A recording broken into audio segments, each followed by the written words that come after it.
अस्सलाम वालेकुम स्टूडेंट्स आज की जो व्हाइट बोर्ड की प्रेजेंटेशन है ये एंटी डिप्रेसेंट ड्रग्स की जो रिमेनिंग ड्रग लास्ट थी हमारी फेनल्जीन उसके बारे में उसके मैकेनिज्म ऑफ एक्शन के बारे में जानेंगे।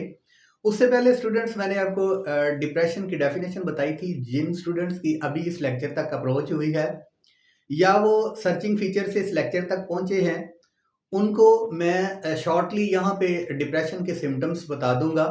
लेकिन अगर आप इससे प्रीवियस लेक्चर देखना चाहते हैं तो डिस्क्रिप्शन के अंदर प्लेलिस्ट का लिंक जो है वो प्रेजेंट है, वहां से आप डिप्रेशन की डिटेल इससे प्रीवियस लेक्चर जो हैं वो देख सकते हैं।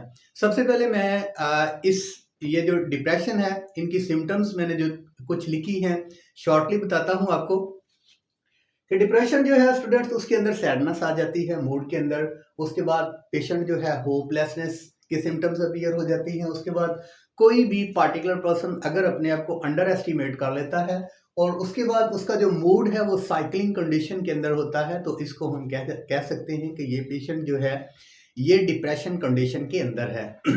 अगर स्टूडेंट कोई पेशेंट जो है वो डिप्रेशन कंडीशन के अंदर आता है तो उस पर्सन को उस डिप्रेशन से निकालने के लिए जो ड्रग इस्तेमाल होती है, जो मेडिसिन इस्तेमाल होती हैं, उन ड्रग्स को या उन मेडिसिन को एंटी डिप्रेसेंट ड्रग्स का नाम दिया जाता है।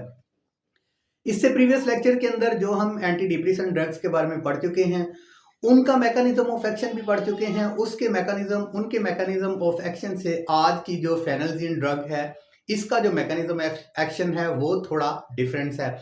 इससे प्रीवियस लेक्चर में हमने ये पढ़ा था कि एंटी डिप्रेसेंट ड्रग्स जितनी भी हैं वो किसी ना किसी तरीके से मोनोअमीन की जो कॉन्सेंट्रेशन है वो उनके रिस्पेक्टिव रिसेप्टर पे ज्यादा कर देते हैं, जिसकी वजह से अगर वो मोनोअमीन जिसमें तीनों न्यूरोट्रांसमीटर के अंदर शामिल हैं, एक तो सेरोटोनिन शामिल है, दूसरे नंबर पे नॉरएपिनेफ्रिन और तीसरे नंबर पे डोपामिन शामिल है। ये तीनों न्यूरोट्रांसमीटर अगर अपने रिस्पेक्टिव रिसेप्टर पे बाइंड होंगे तो हमें जो फीलिंग देंगे वो एक तो मेमोरी, उसके बाद लर्निंग, उसके बाद जॉयफुल और तीसरे नंबर पे हैप्पीनेस की कंडीशन जो है ये काज करती हैं। अगर ये अपने न्यूरोट्रांसमीटर जो रिसेप्टर है इनका उन पे बाइंड होते हैं तो ये हमें नेचुरली इफेक्ट मिलता है। अगर किसी वजह से साइकोमोटर एक्टिविटीज जो हैं वो स्लो हैं, पेशेंट सैडनेस कंडीशन के अंदर चला गया है, डिप्रेशन कंडीशन के अंदर चला गया है, तो हमने कोशिश करनी है कि इन्हीं तीनों न्यूरोट्रांसमीटर की कंसंट्रेशन जो है वो इनके रिसेप्टर पे ज्यादा करनी है, जिसकी वजह से जो हमें फीलिंग है वो वेल बीइंग की, मेमोरी, लर्निंग, जॉयफुल, हैप्पीनेस की जो कंडीशन है वो दोबारा हम हासिल करने की कोशिश करते हैं। तो आज की जो ड्रग है सबसे पहले स्टूडेंट्स देखते हैं सॉरी व्हाइट बोर्ड की प्रेजेंटेशन पे फेनल्जीन मोनोअमीन ऑक्सीडेज इनहिबिटर्स। स्टूडेंट्स नाम से सबसे पहले मैं आपको बता दूं कि ये मोनोअमीन क्या है वो मैंने आपको तीनों न्यूरोट्रांसमीटर बता दिया। ऑक्सीडेज इसका मतलब है डेज या एज, जहां पर भी आपने वर्ड देखा आपको इसका मतलब है कि ये एंजाइम्स है।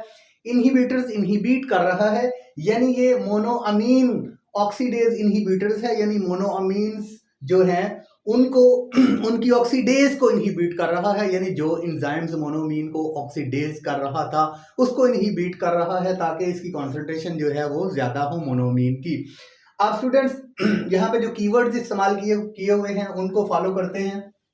सबसे पहले MAO is mitochondrial enzymes found in nerve and the tissues. जो एंजाइम्स माओ है monoamine oxidise enzymes, monoamine oxidase enzymes जो है ये नर्व्स के अंदर प्रेजेंट है और टिश्यूज के अंदर प्रेजेंट है। उसके बाद MAO is safety valve inactive excess neurotransmission.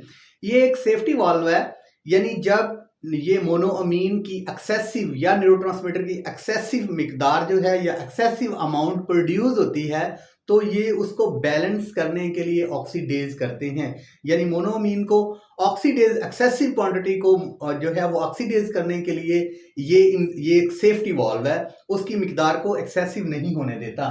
उसके बाद इसका मैकेनिज्म ऑफ एक्शन के बारे में आपको बता दूं कि माओ जो है वो प्रेजेंट है नर्व सेल्स के अंदर। जब वेसिकल के अंदर मोनोअमीन ने बनना है, स्टोर हो चुके होंगे, उसके बाद जब वेसिकल से इन्होंने अपने प्री सिनेप्टिक नर्व्स के वेसिकल से निकलना है और पोस्ट सिनेप्टिक नर्व्स की तरफ या सिनेप्टिक क्लिफ की तरफ आना है, तो फर्ज करें कि यहाँ पे मैंने वेसिकल्स का डायग्राम बनाया हुआ है, ये एक वेसिकल है और इनके अंदर मोनोमीन प्रेजेंट है।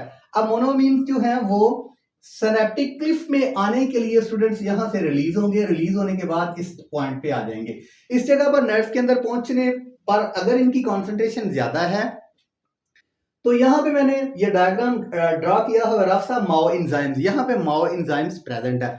अब माओ एंजाइम्स क्या करेंगे कि इसकी एक्सेसिव कॉन्सेंट्रेशन जो है ये न्यूरोट्रांसमीटर इसके साथ बाइंड होंगे और बाइंड होने के बाद जो है ये इसको ऑक्सीडेज कर देगा, यानी इसकी एक्सेसिव मिकदार को कम कर देगा, ऑक्सीडेज कर देगा और इसकी जो ऑप्टिमम लेवल हमें रिक्वायर्ड है वही अमाउंट जो है वो सिनेप्टिक क्लिफ के अंदर आएगी और उसके बाद अपने रिसेप्टर के साथ बाइंड होगी और रिसेप्टर पर बाइंड होने के बाद जो हमें इफेक्ट है मेमोरी, लर्निंग, जॉयफुल, हैप्पीनेस का देगी। अब स्टूडेंट्स यहाँ पे एक बात देखने वाली है कि माओ इनहिबिटर क्या काम करती है। अगर हमने फेनल्जीन ड्रग्स इस कैटेगरी की ड्रग्स दी हैं तो उसने क्या करना है कि इस एंजाइम्स की जो एक्टिव साइट्स है उसको आके ऑक्युपाई कर लेना है। यानी ये मैंने यहाँ पे मेंशन किया है माओ इनहिबिटर, यानी ये माओ इनहिबिटर है और ये एक एंजाइम्स है जो कि माओ एंजाइम्स है, इसके साथ आके अपनी एक्टिव साइट के साथ आके अटैच होगा। उसकी एक्टिव साइट जो है वो ऑक्युपाई हो जाएगी। किसकी एक्टिव साइट? माओ एंजाइम्स की। अगर माओ एंजाइम्स की एक्टिव साइट्स इसने इस ड्रग ने ऑक्युपाई कर ली तो जो न्यूरोट्रांसमीटर हैं जिनको हम मोनोअमीन कहते हैं वो इस एंजाइम्स के साथ आके अटैच नहीं होंगे। अगर इसके साथ आके अटैच नहीं होंगे क्योंकि इसकी जो इसकी एक्टिव साइट है वो ही ऑक्युपाई है। किसने ऑक्युपाई की है? माओ इनहिबिटर्स ड्रग्स ने।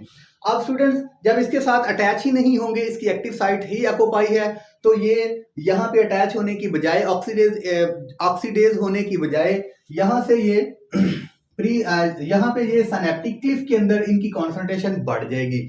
अगर इनकी कॉन्सेंट्रेशन सिनेप्टिक क्लिफ के अंदर बढ़ गई तो अल्टीमेटली जो है ये अपने रिस्पेक्टिव रिसेप्टर के साथ इनकी बाइंडिंग बढ़ जाएगी। जब इनकी इस रिसेप्टर के साथ बाइंडिंग बढ़ेगी तो अल्टीमेटली इफेक्ट मेमोरी का, लर्निंग का, जॉयफुल का, हैप्पीनेस का ज्यादा मिलेगा और एक पेशेंट जो है वो डिप्रेशन कंडीशन से निकल आएगा। तो स्टूडेंट ये था इनका मैकेनिज्म ऑफ एक्शन। आगे देखते हैं कीवर्ड्स। आगे स्टूडेंट्स इसका एक्शन है इनहिबिट द एक्शन ऑफ माओ। ये मैंने बताया कि माओ जो था वो ऑक्सीडेज कर रहा था ये मोनोअमीन को और इसका जो एक्शन है वो यही है कि मोनोअमीन जो है, माओ जो है मोनोअमीन ऑक्सीडेज एंजाइम्स जो है उसके एक्शन को ही इनहिबिट कर देता है कि वो न्यूरोट्रांसमीटर जो है, जो मोनोअमीन कैटेगरी के न्यूरोट्रांसमीटर है उनको ऑक्सीडेज ही ना करे। ये इसका जो फंक्शन है या इसका जो एक्शन है वो ये है। स्टूडेंट्स आगे थेरेपेटिक यूजेस के बारे में बात करते हैं तो डेफिनेटली ये जो उन पेशेंट्स को दी जाती है जो कि डिप्रेशन कंडीशन में है, डिप्रेशन कंडीशन में है, यानी डिप्रेशन की ट्रीटमेंट के अंदर।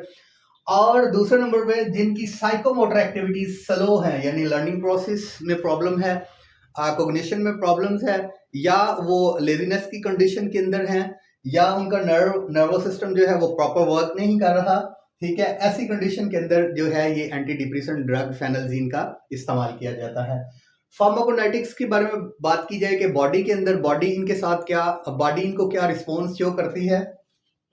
तो स्टूडेंट्स जितनी भी इस कैटेगरी की ड्रग है वो वेल ऑब्जर्व्ड हैं ऑरली। अगर हम इनको ओरल रूट से देंगे तो ये हमारे स्टोमिक के अंदर जाके डेजोलेशन इनकी होगी, डिजॉल्व होंगी, उसके बाद इनकी जो है वो स्टूडेंट ऑब्जर्प्शन होगी, ऑब्जर्प्शन के बाद मेटाबोलाइट होंगी और यूरिन के जरिए जो है इनको एक्सक्रीट किया जाएगा।